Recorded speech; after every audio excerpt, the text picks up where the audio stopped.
Hey, good day everyone. This will be a video log for July 28th. It was a Monday. All the goals for the day were to brush teeth, make a morning video log, fold towels, a Vampire Diaries episode to finish. Those three didn't get done. I did brush my teeth.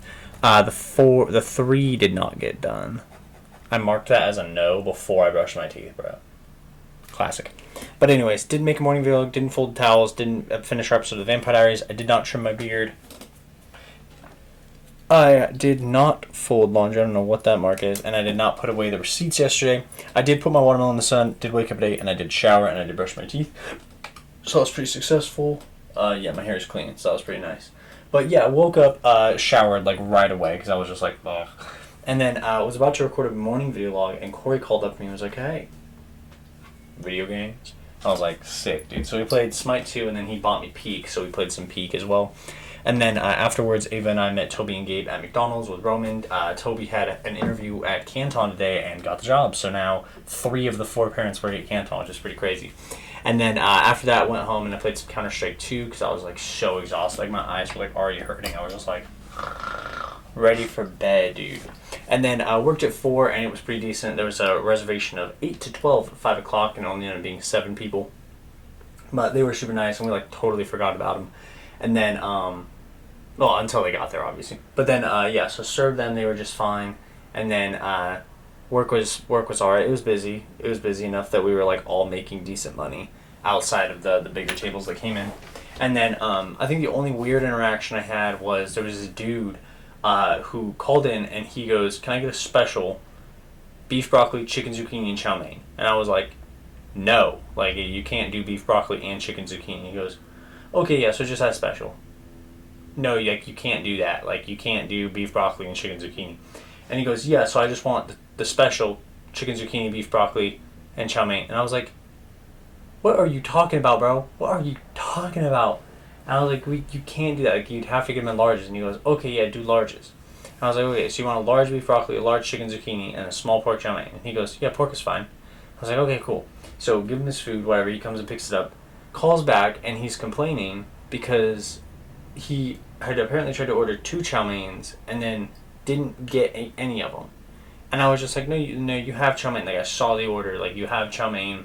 It's a box because the crunchy noodles on the side. He goes, no, chow mein is not crunchy. And I was like, ours is? And he was like, okay, like real chow mein. You know what I'm talking about? I was like, ours is like realer chow mein than other places. Like, it's chow mein. Like, I was just like, I don't know what you mean. And he goes, well, see, I'm from California, and where I'm from, this is not chow mein. And I was like, yeah, so California is primarily like Mandarin Chinese people. We are Canton Cafe, Cantonese. We're traditional chow mein. And he goes, okay, why didn't you ask me? And I was just like, ask you what? And he goes, if I wanted soft or crunchy. And I was like, because it comes with crunchy, what do you mean? And he was just like, okay, imagine this. Okay, imagine you go to a restaurant, you ask for spaghetti, they don't give you spaghetti. How will you do? And I was like, I think you already said you'd be there, whatever. I was just like, dude, okay, if I went to an Italian restaurant and asked for spaghetti and they gave me angel hair pasta, I would now know that restaurant gives me that.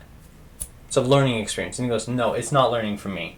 I was like, yes, like you learned what our chow mein was. Like I was literally telling him, I was like, yes, you learned what our chow mein is. It's a learning experience. And he goes, oh, okay. So I bring back the noodles and you give me soft noodles. I was like, yeah, I can do that. So I go and put it in. He never comes and picks them up. Like, what? What was the plan, bruh? And it was just so goofy. And I was going back and forth with him on the phone for like 6 minutes. I was just like, dude, I don't know what to tell you. You ordered chow mein with crunchy noodles, not knowing it was crunchy noodles. That's not on me. You didn't ask. All you wanted was this. Like, you still got beef broccoli and chicken zucchini, and you paid what, $6 for the side. It's fine. Like you either care enough to come back or you get over it. It's that easy. I don't know what else to tell you. There's nothing I can do. You didn't ask me what the chow mein was, right? Like, you just assume every place is the same as California. Leads me to my daily thought, but I'll get to. And after work, I was just so tired. Like, my eyes were like hurting towards the end, and I was like all bloodshot in the middles, and I was just like, I'm so tired. And so when I got home, I just passed out.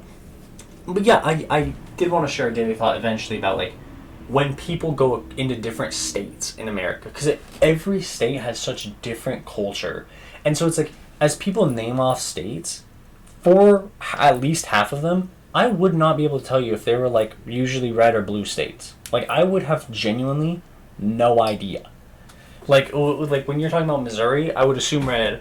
When you say Utah, I'm like I could not tell you if that was red or blue. When you say Arizona, I couldn't tell you if that was red or blue. Like I don't know enough about those states to know. Is that still the same text? To know like red or blue, you know? Like I just don't know different state cultures, but there's like some aspects of some states that I do understand. So I understand how like the Chinese came over and immigrated into New York and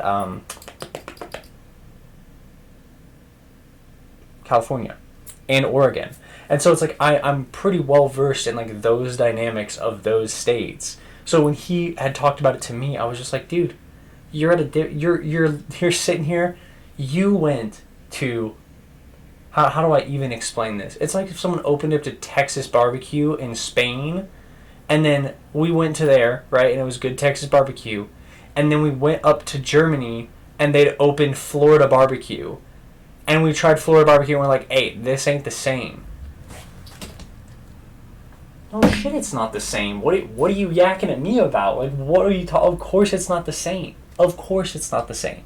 But when you phrase it like that, it makes so much more sense than Canton Cafe or Panda Express or whatever. Like it just doesn't make sense to some people that cultural differences impact food. I'm like, what are you expecting here? So yeah, and there's a lot of things. Like when I would travel out of state, I'm like I would always go because I'm excited to try new food. Like I'm such a foodie. I'm like I just want to try a good burger. Like Burger Dive in Montana had like one of the best burgers of my life. Arizona's had some good spots. Where else have we been? California was mid. Okay, I mean I'm not wealthy, so I don't like see all the good places of California. But where else did we go? Oregon has had some really good food. I really liked Oregon food. I was surprised at Oregon's potato prices. I think they'd be a little lower, but it might just be me. But yeah, just wanted to share that daily thought of just like people all have totally different expectations and perspectives when they cross state lines. So yeah. Anyways, I hope you all had a wonderful Monday, July 28th, and I will see you all tomorrow. Peace.